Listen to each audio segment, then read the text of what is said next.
Welcome back, welcome back, welcome back.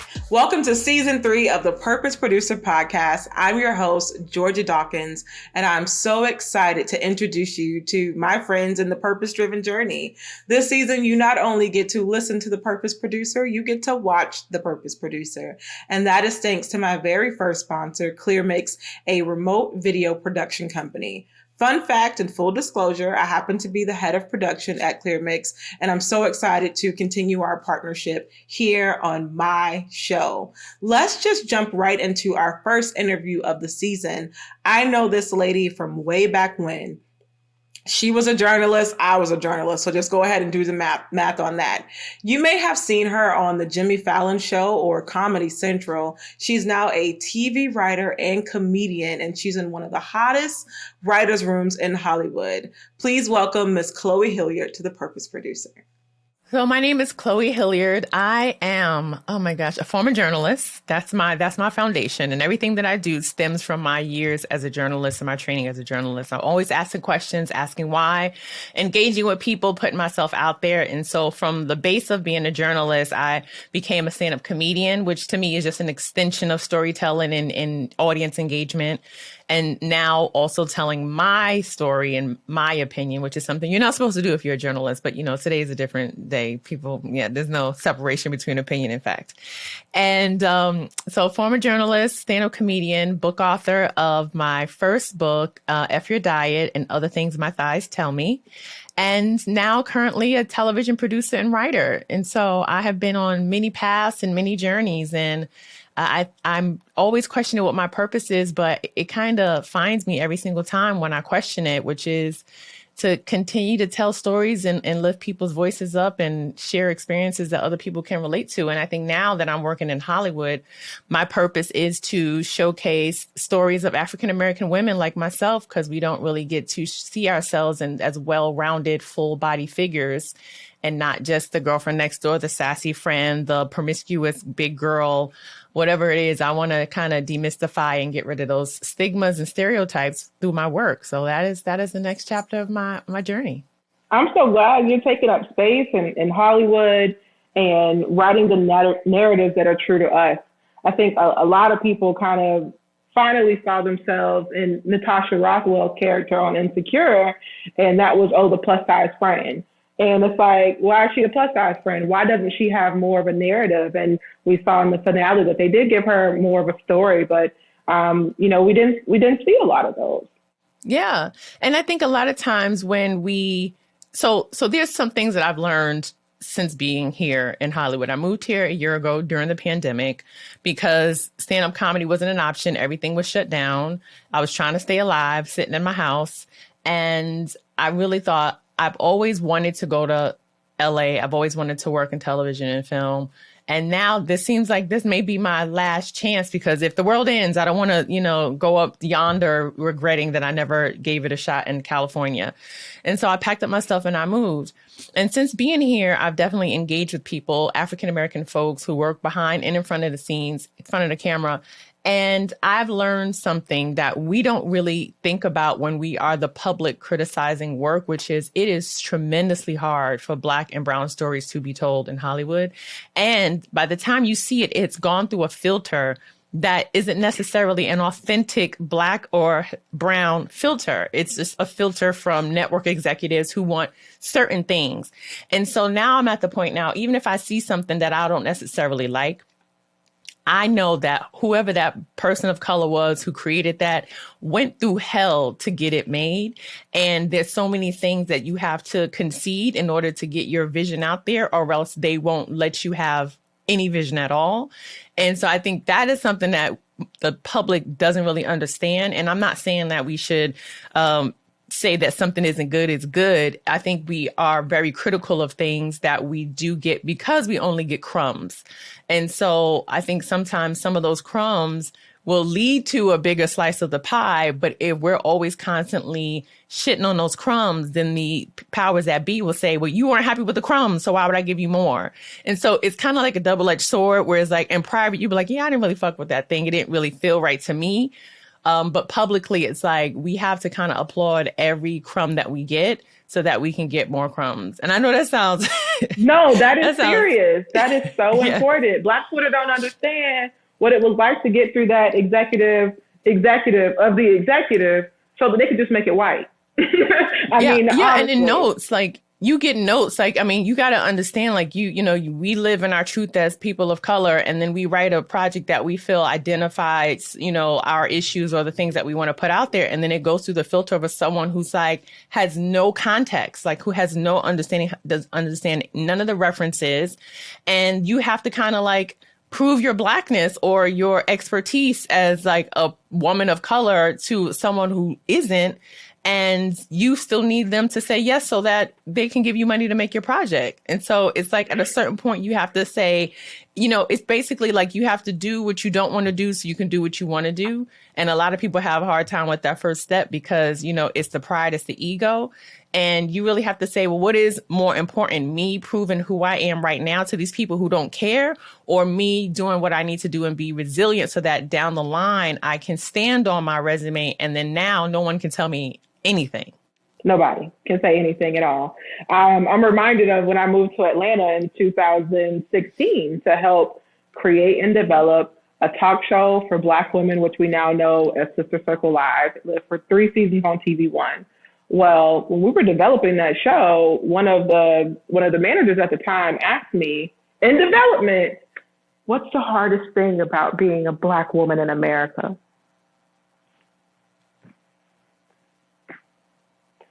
I don't even know how to. Where you want me to start, though? Where do you want me to start? And you asking that question is problematic enough. Like, that is enough to let you know that we absolutely need this show and to share the narratives of four Black women from different backgrounds and bring on more Black people on the show. And it started with that question: what's the hardest thing about being a Black woman in America? And it ended with, can we add Taylor Swift to the playlist? No, because you're not even listening. You're not even listening.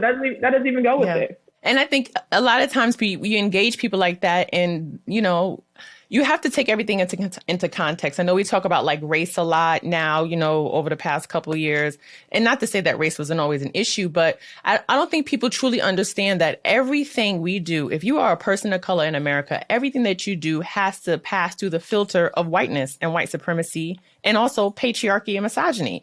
So it's not enough for you to just be. We have to be who we are, but then make other people feel comfortable with who we are so that they can want to invest in who we are. But they're only investing in us, not because we're people of color or women of color. They're investing in us because they see that we can be profitable. So a lot of times you got to get out of your feelings because they only see you as being profitable. It's not like they want to, no one is sitting here being like, we want to uplift Black women because we want to uplift Black women.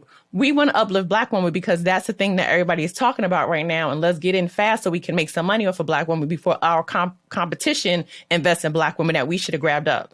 And so it's a business, like it's truly a business. And that's not just with Hollywood. It's everything, everywhere, music, TV, books, everything.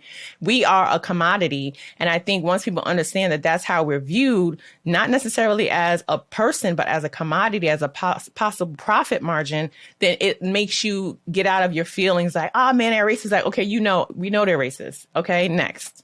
I want to get this project done. What do I need to do? Okay, next. Get out of your Black ass feelings because you hoping that they're going to see you differently is not going to be the case. Like, you're not going to be friends and ride off into the sunset. Like, this is still business. It's just business. It's just business. And that's sad because for those of us who did come from journalism and we've been fighting for stories for people who look like us, because you're not going to get this story, but only through me. No one else is pitching this to then go into the boardrooms of Hollywood and the writers' rooms of Hollywood and still have to fight for our narrative. It's It's exhausting. You know, I'm a little bit tired. It is. I'm pushing No, it through. is exhausting. It is exhausting. And that's why you don't see that many people in positions. You know, you have the Kenya Barrises and the Issa Raes and Natasha Rothwell, but, you know, you can name them. We can name the Black people who are power movers in Hollywood, which is still, you know, great, but you can't even begin to name the power players, white male power players in Hollywood or white male power players, because there's so many.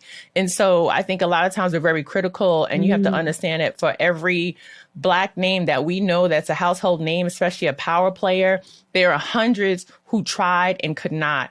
And so it's sometimes you just have to give those people their flowers because they just made it through the marathon, regardless of whether you like their content or not. It's like, it's very, very hard. It is truly hard. I mean, I've worked in newspapers. I've worked with racist as editors. I work with people who told me to my face, listen, I did not hire you. You were here because you're a diversity hire. So let's make this work.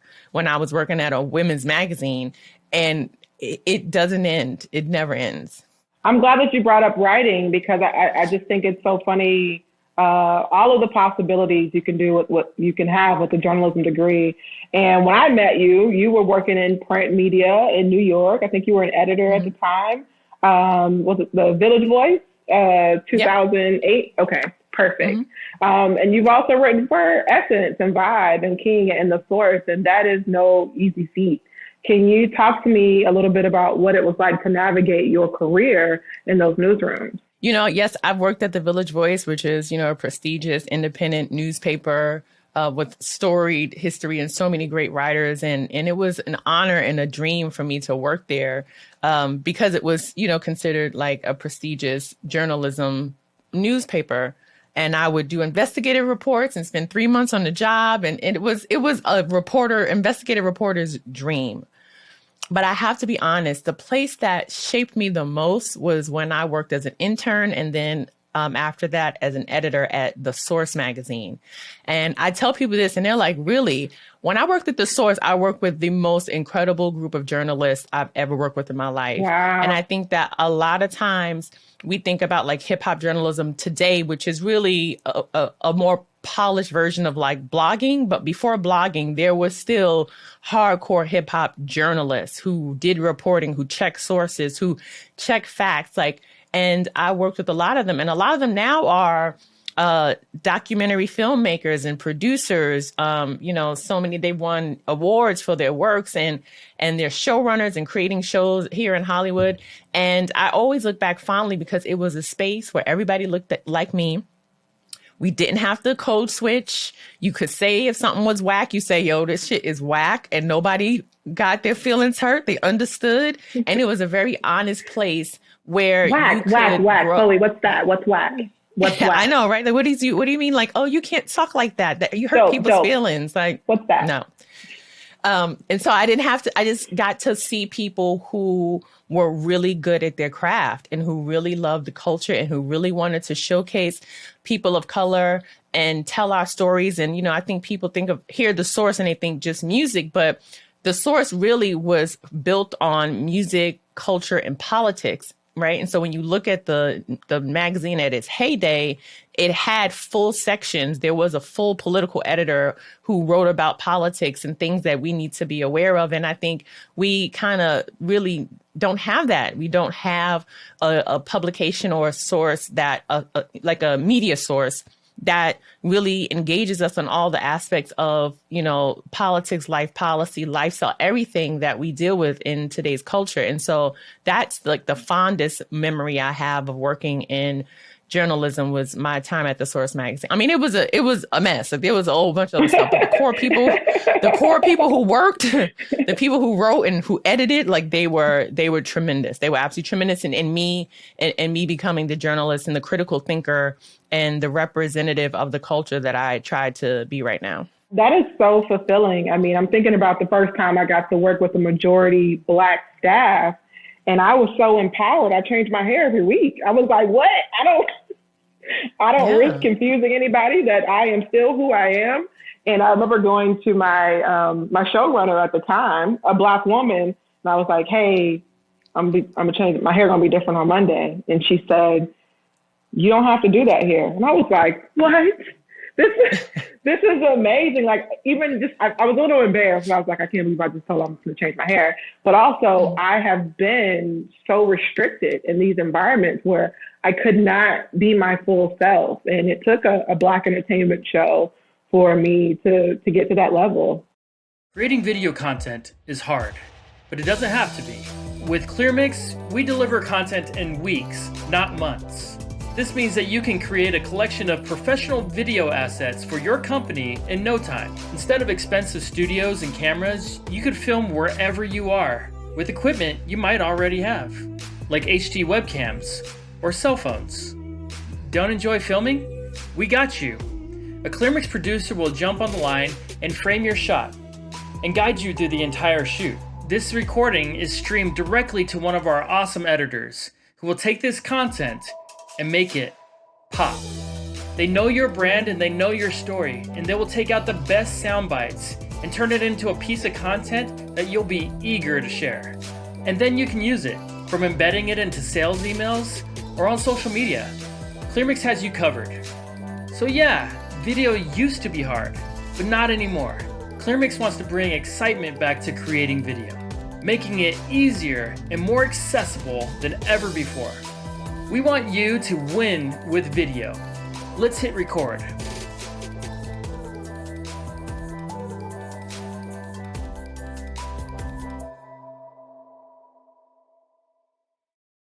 I'm really excited about this interview today. This is very personal for me because of our backgrounds, and now to see how far you've gone in comedy, which is a new hobby of mine. And I'm really just tapping into the strength and uniqueness of my voice, and I'm showing up differently in all kinds of spaces because of comedy.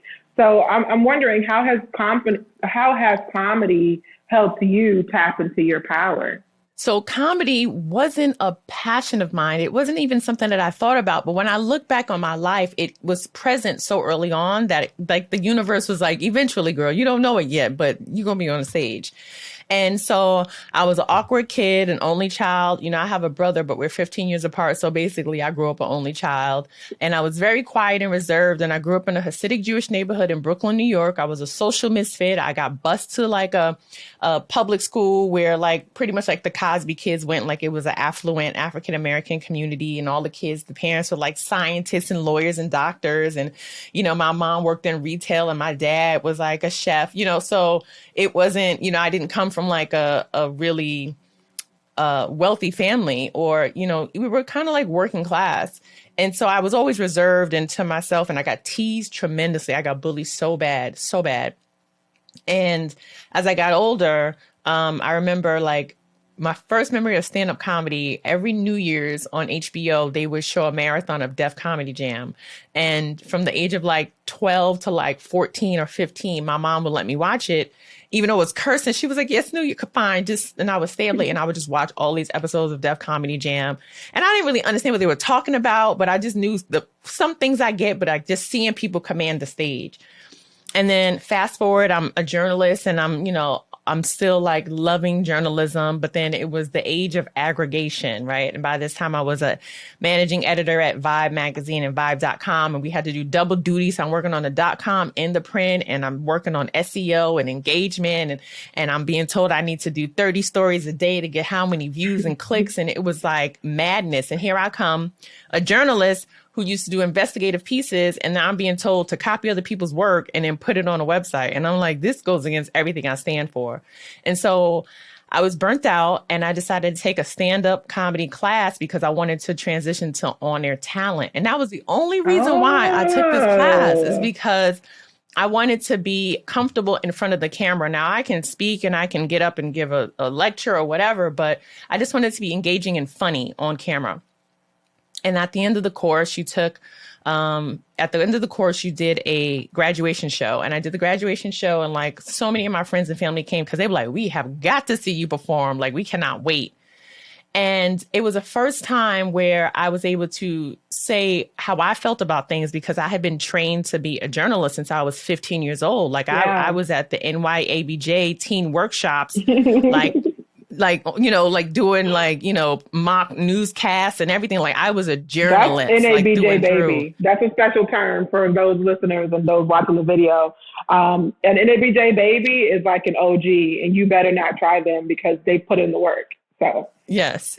And so I never, ever talked about how I felt. Like, I would read articles and it was like the author would write themselves in an article. Like, I'm sitting here with Georgia and we waiting for our food. And I'll be like, I would never write myself in a story. And here I am on stage talking only about myself. And it was so cathartic and weird and liberating. And it gave me a release and I kind of enjoyed it. And like you, it was like, okay, it'll just be a hobby. I'll just go out there every once in a while. I'll tell some friends to come see me out. Something happened funny. I want to talk about it on stage. And I went from doing like one show a month to like one show a week to then one show a night to then like 3 shows a night to like 5 shows a night on the weekends. And then just for fun or getting paid? Getting paid. Yeah. By that time I was getting paid, but from year 1 to year 3, I was kind of like, I like it. I'm getting paid here and there. And then year 3, I was cast on Last Comic Standing. They brought Last Comic Standing back and I made it to the semifinals, and I was only 3 years in the comedy. And then that kind of changed the course of my career because after I was on national television, I started touring. And then I toured for like 7 years and I did a lot of like private corporate gigs and colleges. And when you're a comedian, doing colleges is like a great payday because you get paid a lot of money. And so just so people kind of understand. So if you're a stand-up comedian, if you work in like New York City, I'm just where I was, during the week, a spot pay could be like $25 Monday through Thursday would be like $25 a spot, 50 if you're hosting, 75 if you're hosting. Weekends pay will be 75 to 125, 150 if you're hosting. But when I started doing colleges, I was booked like 8 months out of the year. I was touring all over the country, going to colleges, and then I was getting paid. I started getting paid like $1,200 an hour. And I remember like my first gig, it was like a school in North Carolina, and they were like, do you have an hour? And I was like, yeah, I did not have an hour. And I went there and it was bad. It was bad because I was in a cafeteria. It was no stage, no spotlight, a microphone, but you can hear like them calling the orders out from the cafeteria next door, like, Georgia, your chicken fries is ready. And you like people getting up and getting their chicken fries.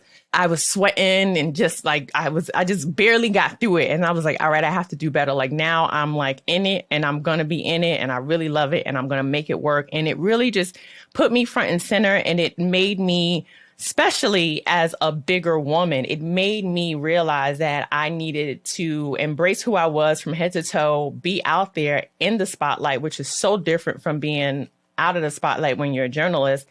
And it kind of allowed me to find out who I was as a person, as a woman. It allowed me to speak my truth. It allowed me to tell my like messed up views on life and make it funny or talk about my experiences. And it was so liberating to like, it was like I had been uncorked, after 10 years of being a journalist. I was finally able to like talk about what I wanted to talk about. And that was over 10 years ago. That is, man, that is everything.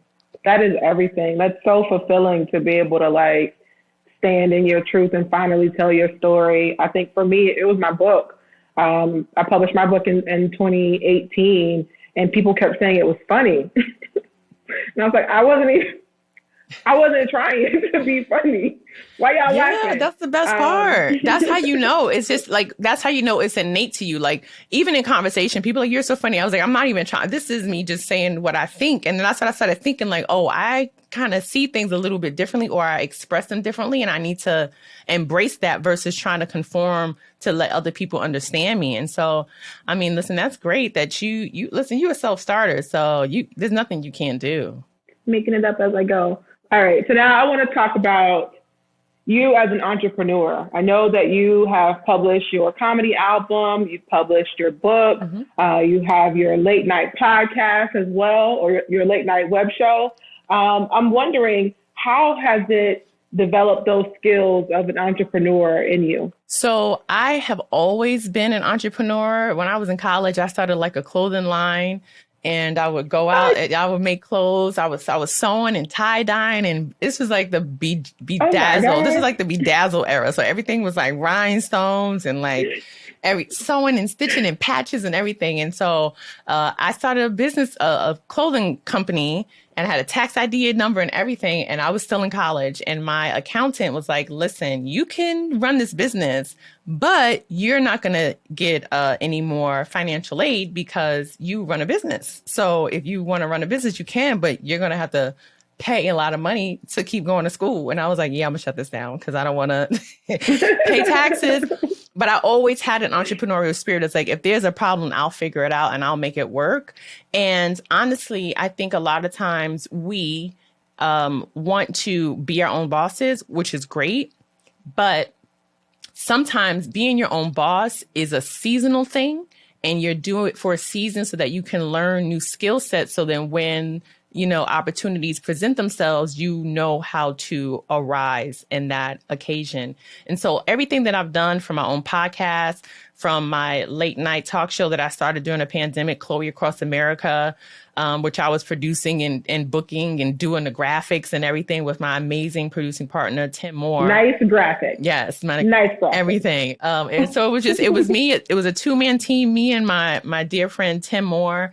And I was like, hey, I think I want to do a show during the pandemic. I'm home. I'm not performing. It's COVID. So like, I taught myself everything. I taught myself a lot of technology, and those things helped me become a better asset. And so when I did these things, from my podcast to my book and all that other stuff, when I would get offers for jobs, I could show them that work, and they would be so impressed that I would get the job. And so I think a lot of times we feel like, well, I have to be the one. I have to, I used to say this with pride, like, I'm a one-man band. I could do everything. And then at a certain point, you're like, but do I need to do everything? Like, That's gross. I'm kind of tired. I'm kind of tired. And also I'm spinning my wheels, and I could bring people on and help me. And I was saying this before we started. It's like every time I've try to double down and be like, I'm going to really give everything to this project that I'm doing myself, a job will present itself. And then they were like, hey, we see what you're doing. We would love you to come on. And then I had to make a decision. Do I stick to my own path, or do I go over here and take this opportunity? And, I always take the opportunity because it puts me in a room that I would never have been in otherwise. And I think a lot of times when people extend their hand to you and they give you an invitation, sometimes the ego was like, I don't need that. I could do it myself. But you learn so much more, and it makes you even more well-versed and prepared for anything else down the line. And so I have entrepreneurial spirit that doesn't go away. I think also having an entrepreneurial spirit makes you a good producer, because you are a problem solver and you're multidimensional, and you know how to get in and talk to so many different people, and you have a skill set that you can communicate enough, to convey certain things to different people. And so I'll never stop being an entrepreneur. I always want to come up with other ideas and products and projects. But I also understand that there's power in collaboration. And so I like the mix of the two. How do you know who to collaborate with? The people who want you. Go where you are celebrated. Go work with the people who say, I believe in you. There's two types of people. There's people who are up above you, who look down and say, I see what you're doing. I really like you. You remind me of myself. I would love to bring you on and, teach you some things, of course. And then there's people who believe in you, who may not have the means financially or the position of power, but they're like, listen, whatever you're doing, I want to be down. How can I help? And I think a lot of times we overlook the how can we help, because I know for me, it's like, well, I do everything. So now I have to take something off of my plate and then show somebody how to help me. But that's what somebody did for me. And so I think we have to continue that process of bringing people on and showing them how to work within the system that you created, and they can bring something that helps it go by even more smoothly. So I think the ego, you have to, in order for you to be a good business person, you have to kind of know when to check your ego and say, yes, I need help, or yes, I need some wisdom, or yes, I need direction, because we don't have all the answers. And so I think the idea of being an entrepreneur just to say I'm a boss, it doesn't, that I hate that. When Rick Ross came out and everybody was like, I'm a boss. And I was like, of who? How many people are in your company? Are you paying taxes? You paying health insurance? Who are you the boss of? Do you have people to delegate to? No. Can you take a nap? That's a boss. If you could take a nap in the middle of the day because you don't have things to do. I'm wondering, now that you're so deep into your comedy career and writing, what does the support around you look like now? Who's on your team? Yeah. So I have a manager and I have a lawyer. I do not have an agent. And I know a lot of times when you work in talent, people are like, oh, who's your agent? Who's your agent? I don't have an agent. I've never had an agent. And I remember having a conversation with my manager. And this is, talking about people who believe in you. I've been with my manager since 2017 and I met her. She was an assistant to a manager / like writer's assistant. We were working on a show and this was all pre-production, like just developing the show. And the show didn't go through, but during the course of the weeks that we worked together, she and I kind of always connected and she would read my work that I would submit because she was technically the writer's assistant. And she was like, oh, I like that thing. And I like this idea. It was like a sketch type of comedy variety show. And she was like, I would love to work with you. And I was like, sure. I didn't have a manager at the time. And that was crazy because I would get jobs and I didn't have a manager. People would just reach out to me and say, hey, do you want to come work on this project? It's 2 weeks or 5 months. And I'd be like, sure, I'll come do it. I'll come to LA and work on this thing with no manager. And that's all because of people's relationships. They saw me somewhere. They liked me. We had a conversation. They see my work somewhere else. And they were like, what about Chloe? Bring her in. And after that show didn't go through, she was trying to pitch me to her boss, who was like a big manager who had big comedy clients. And he kind of wasn't interested. He saw something in me, but he didn't want to put in the work. And she was like, I will put in the work. She was like, I'm thinking about becoming a manager. I want to start my own management firm. Like, I would love to work with you. And I've been rocking with her since, and we've grown together. And that's something that a lot of people don't do because, like I said earlier, they just want to jump on when they see you being profitable. They don't want to put in the work to help you from the ground level. And I think there's a lot that you can say about people who see the vision before sometimes you even see the vision. And then I would always say to her, like, well, I need an agent. I have a manager, but I need an agent. I need an agent. And she's like, well, you need a lawyer. Get a lawyer because a lawyer can negotiate your contracts for you. And then you don't have to worry about paying an agent's fee. And also, if you have a lawyer and a manager, you pretty much are good. Like, you don't have to have an agent because yes, it'll give you more exposure, but you also coming out of more money. And so I think sometimes you have to build a team that's small. And I will never forget my lawyer. And both of my reps are women of color. That was also very important to me. Oh, come on now. Yeah. And I remember my lawyer saying, you don't need to have a big team. This is your team. Like, use us as your team. Make us your team whenever you have a question. If you need somebody to go to bat, negotiate, be it a bad cop, good cop, like, you have us. Don't you worry about trying to manage expectations. You have people who can do it for you. And that's been the greatest advice for me, because I think a lot of times people say, well, who does that person have? I want that many people on my team. And you got to factor out what that means bottom line. 20%, 10%, 5%, to all these people. Also when you have certain agents and managers, when you create something, sometimes they are on it for like the life of that project. They will be an EP on that project. They will get money off that project for the life of the project, even if you leave them and go somewhere else. And so there's a lot of things that you have to know about the business so that you aren't just trying to be the small fish in a big pond because you're with a big management company or a big agency who doesn't see you being profitable. So they string you along. Start small with people who truly believe with you in the ground up. And I think you can go really, really far because they want it just as much as you do.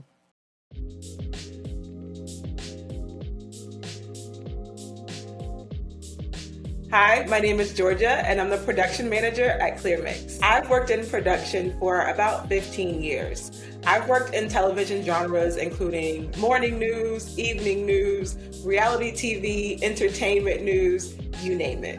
In this video, we're going to be covering the entire ClearMix production process. The first part of getting started with ClearMix is the kickoff call.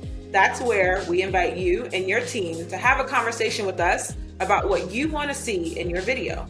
After the kickoff call, you then upload your brand assets to a shared drive.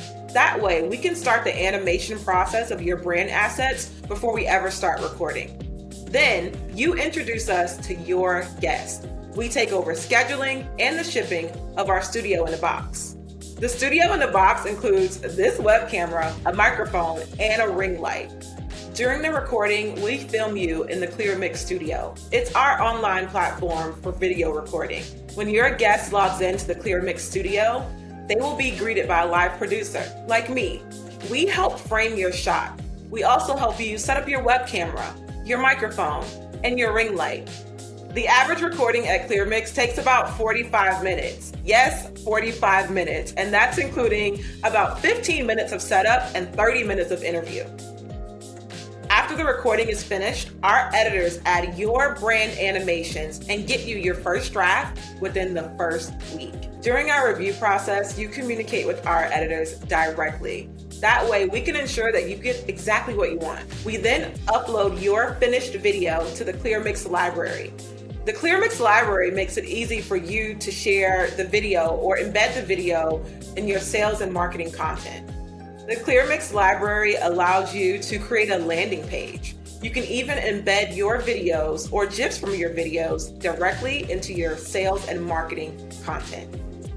Our production process is designed to give you your time back. We're all so busy. We're all working from home. If I wanted to produce a video like this in my previous life as a television producer, it would have taken weeks. ClearMix makes the process of producing brand videos so much faster than anything I've ever seen in my 15 years in television production.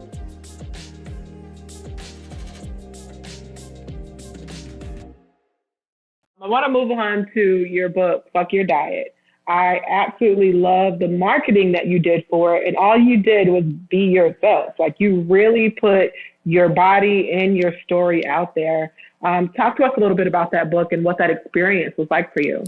Yes. Fuck Your Diet came about because I was in a magazine. It was a local magazine in Brooklyn called and it had a list for like the 50 funniest people in Brooklyn, and I was in it, and a book agent hit me up and was like, hey, I saw your story in this magazine. Small, tiny. Like, that's the thing. That's like a big lesson in my life, is like, you never know where an opportunity will present itself from something so small and minuscule like a local Brooklyn magazine. Like, no one probably ever read it, no, never even heard of it. But I did it, and he reached out to me and he asked if I was interested in like writing a book. And as a journalist, former journalist, I was like, of course, like that is like the holy grail. If you're a journalist, you want to write a book, like that cements you as like, being an authority.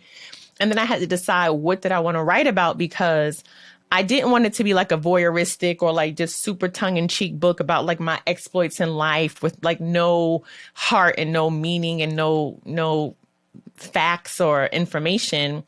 And so, using my journalism brain, I told my story and I matched it with research to really talk about my experience with body image, body weight, diet culture, the false sense of security when it comes to, being a Black woman and telling yourself I'm gorgeous, but you seeing everything else that's telling you not gorgeous. And so there was so many things that I had to process in my life as a young woman and now as a grown adult, that I really wanted to write about those things, because I always felt like I was the only one. I always felt like I was the biggest girl. Always felt like no one understood my plight. And yes, I am a big girl. I'm 6'1". I've been this height since I was 12. So that's one aspect of it. But then I also was like, a larger bodied person from a young age.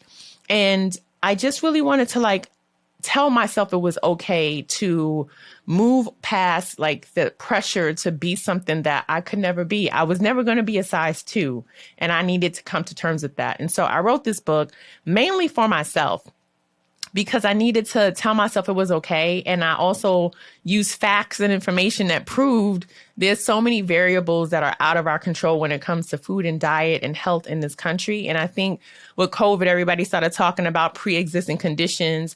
But then when you really think about it, a lot of those things come back to the food access that you have or don't have, the health access that you have or don't have, the resources, the finances that allow you to eat better and have better care. And then also there's racial bias in the medical field and all these other things that we kind of know, but like, I wanted to know why. And so I really put a lot of that information in there, because a lot of times we feel like we're going crazy. Like we feel like, well, why is it that I'm on the diet, but I keep gaining weight? I'm eating this thing, but I keep gaining weight. I'm doing this thing, but I don't understand. And there's so many factors that contribute to it. So it was like Chloé, it is okay. You are okay. You are fine. You're not a failure. It's not your fault. You know, there's things that you just cannot control. And so come to terms with that. My problem is I eat my feelings, the good ones and the bad ones. They're all delicious, especially when they taste like vinegar and salt chips, Tom's, the Lay's. That is delicious. You can lick both sides and just heal yourself. Yes, I'm a chocolate cookie girl. Chocolate cookie will help me get through life. Homemade chocolate cookie or like from the French bakery shop? There's one of my favorite cookies, insomnia cookies. Like if you have a college near you, there's an insomnia cookie. Yes. They got it here, Georgia Tech. Yes. Come on. So if there's a college near you, there's probably an insomnia. And so insomnia cookies. When I was like showing restraint, like when I was like, listen, I can't, I would just go in there and smell. I would go in there and like take a deep inhale and be like, all right, I'm good. And then walk out.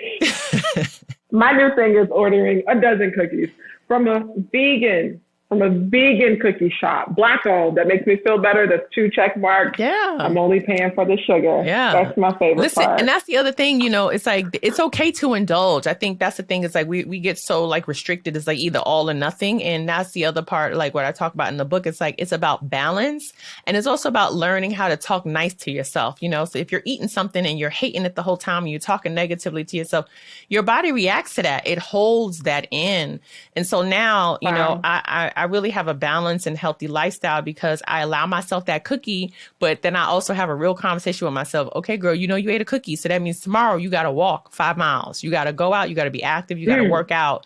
And I have to barter with myself because I have to hold myself accountable because I realized through writing the book and therapy and talking about it and going on tour, I realized that if anybody treated me the way I treated myself, if anybody let me down, if anybody flaked on me the way I flake on me, anybody fall off a diet or eat something bad and not work out, if anybody treated me the way that I let myself off the hook, I would not be friends with them. And so I told myself I have to be my own best friend. And a part of that is being real. If you want a cookie, you got to work out. That's it. Have the cookie, but also you got to work out. The accountability, that's where I draw the line. That's you're not gonna call me. No, that's real though. I need more accountability with myself. And you see how I just internalized that immediately? It's about me now. No, that's fine. It's about me. Let the word hit you. But it's true, you know, because it's like no one who's going to take care of you better than you. And then I think also, you know, when you think about it, it's like that is really egotistical to be like, well, somebody, you know, we don't think about it because, you know, we're young, but when you get older and your body starts to fail and you have these pre-existing conditions now you're looking around for somebody like, who's going to take me to the doctor? Who's going to pick me up? Who's going to help me? Who's going to make sure I take so I don't even want to put anybody else in that position to take care of me. I have to take care of myself now. And so that was my aha moment where I was like, you got to do this for you. Because there's so many things that I want to accomplish, you know, even as a stand-up comedian, it's like, I need to be able to stand up. I need to be able to stand up on the stage. And if I can't do that, then I can't work. I mean, winded coming from behind the stage. I'm sorry. You know, listen, I heard that. That's when I knew there was a time I was recording myself and I could hear my breathing in between like my words. And I said, oh yeah. And I could hear the stage creaking. I said, no, I gotta do something. Oh no, not the stage creak. Yeah. That's terrifying. Well, I know we have just a few more minutes, and I want to move on to your comedy album, Big Dick Energy. Yes. I love the title of that because I'm always telling my friends when they need that empowerment, just put your dick on the table. That's right. Put a little piece of it out there. They see it. They're going to change how they talk to you. So what went into the production of your comedy album? So being an entrepreneur, I realized, especially when it came to stand-up comedy, it is hard. And I know people always say it's hard, but it is really hard for Black women in stand-up comedy to rise to the top because there's an idea of what is the presentable thing. You know, there's certain personality types that seem to be popular. And I'm not throwing any shade to anybody. This is all about the gatekeeper process, right? You know, when someone is like, we want one, you know, and I think if you're a Black person, it doesn't matter what field you are in, we all understand the rule of one, right? They're only going to let one of us in. They're only going to pick one. And when they're done with that one, it's going to be the next one. And so when you go into any field, knowing that it is like damn near a Hunger Game competition to rise to the top, I had to take myself out of that that race. I had to say, I can't keep subjecting myself to a group of people who are going to arbitrarily say yes or no to me. So I need to do this myself. And so I decided to self-produce and record my debut comedy album, again, with my great producing partner, Tim Moore. And, thankfully, I work at the Comedy Cellar in New York, and they treat their comics tremendously well. And so they were like, yeah, you can record it here. So that took one thing off my plate. I had a venue, and they have a great sound system. So I was able to record there and, chopped it up, edited. I had a friend make my track for me, like the title track, and it just all came together. And I did the research and I put it out there, and people really responded well to it. They already asked me for another one, and that's going to take some time. But for me, I knew that I was embarking on 10 years of stand-up comedy at that moment. And I really wanted to release an album that captured who I was up until that point, to show my growth, to commemorate. And then I'm so glad I did it, because I recorded it in like October of 2019. The pandemic years have definitely October of 2019, I recorded it. And then I released it January 1st, 2020. And then the pandemic hit. And so I'm so glad I did when I did, because I haven't really been able to perform like that in almost 2 years. And so now I listen to it like it's truly like an archive of my comedy career. And I say to anybody else who wants to do that, whether it's a music album or a comedy album, stuff is so much easier now to just like upload it and put it on all the streaming platforms. It doesn't take a lot of money. It should not be a daunting task. If you need to hire somebody who can do the sound and the edit, do that. But I would never tell somebody not to invest in themselves. And so me doing that comedy album was crucial for me, for my growth. It was something that I needed to do for myself. And then after I did that, it's so funny, after I did it, I was at a show, and then this guy from a comedy record label who does comedy albums saw me. He was like, "Oh, we would like to do your comedy album." And I was like, I already did mine. Thanks. I already did it. It's already out there. And I knew that they weren't going to pay me anything, and so ownership is crucial when you can. Always own what you can't outright, because I'm telling you, they just gonna make money off of you. Did you see the MC Light story where she posted that she just got the trademark to MC Light, but she had no ownership of her name this whole time? It's been like 30 years. Yeah. That's how important it is that MC Light is still having to get her trademark. Absolutely. And when people talk about masters, like I own my comedy album. Whenever it gets spins, I get all the money from that. I don't have to split it with anybody. Nothing. And, and that's also how I do business. Like when I do speaking engagements, if I'm somewhere and I get the check, and then I pay my commission to so that's another thing. Like people are like, oh, my check goes to my reps and then they give it to me. It's like, no, get your money and then pay people out. Mm-hmm. And if you talk about being a boss, that's a part of it. It's like knowing how to pay people out of what you earned yourself, because you just can't give that up to somebody else to do it, because listen, people will not, it's not their money, so they don't care if the balance is right. They don't care. They just know that they get what they get and you get what you get. But you have to be vigilant, especially in this industry. You have to know where your money's coming from, how to pay people, do it on time, all of that stuff. If you consider yourself an entrepreneur or producer, or, you want to run an empire, you have to start with yourself as your first client. And the same thing about diet and accountability is the same thing about business and accountability. That's real. Your business is also a part of your diet. I mean, that's your bank account anyway. I love that you know how to do math. I think that's a wonderful asset to being an entrepreneur. Now moving on to Chloé Across America, where can they listen? Where can they find you? Yes. So Chloé Across America, you can check it out on YouTube. It's on hiatus, but there's over 60 episodes that are out there. It's also on all the streaming platforms. It's Chloé Across America.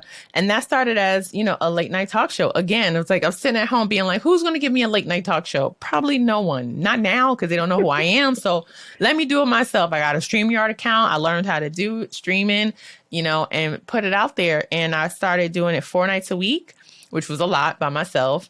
And then I was scaled back to 1 night a week. And then I ended up getting a job, and then I had to go on a hiatus. So I'm going to revamp it and bring it back in some iteration. But it was definitely useful in the position that I ended up taken a hiatus for, which was writer and producer on a Black Lady sketch show. And so all the things that I had done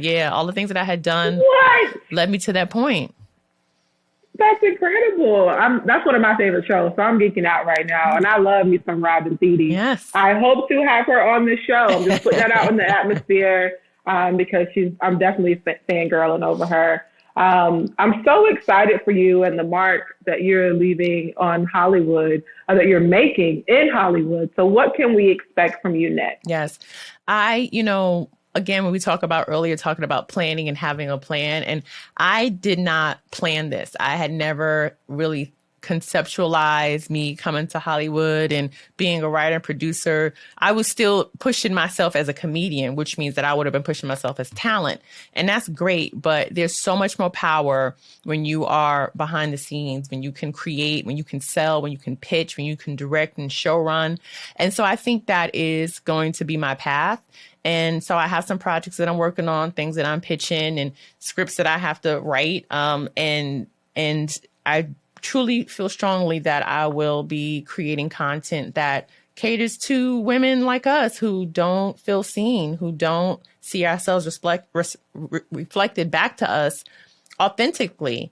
And, even if I have to do it on an independent scale, and not necessarily be a household name, that's fine. I would rather do art that speaks to a dedicated audience that appreciates it than aiming far and wide and casting a wide net and having to compromise on my message. So, I would love to be independent all the way through. I love to tell people kiss my ass because they not affecting my bottom line. I would love to. That's my goal. I'm so grateful that your sacrifice is paying off. And I moved to LA. I failed miserably, had to come on back quietly. I didn't tell anybody that I moved back. They were like, "Oh, I thought you were in LA." And I was like, "Yeah, I did." It was the time wasn't right. The time wasn't right. The time wasn't right. That you didn't. The doors that you needed weren't there yet. But that doesn't mean it's a wrap forever. And I think that's also true. It's like just because you tried it once doesn't mean that it's a failure forever. Chloé, I cannot thank you enough for stopping by my show and gracing us with your presence, but you just poured out so many words of wisdom and I just found myself taking notes, and I hope that you'll come back again. For all of you listening out there, I hope that you were inspired by Chloé's story to pursue your purpose-driven journey and, most importantly, be in position for someone else to reach their destiny. The conversation doesn't end here. You can follow us at The Purpose Producer on Instagram. And if you really want to support, you can become a sponsor for as little as $4.99 a month.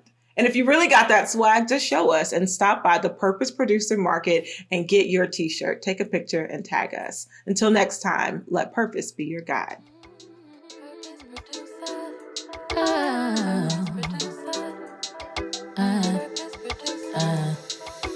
Keys and codes, combinations and revelations. No longer restricted access. This is a place of elevation. He gave me power over position and wisdom for my reality. He said no weapon formed would be a match for my vitality, which brings me to this moment, this fight, this wave. I'm standing in my purpose. I'm standing in my wealthy place. Purpose producer.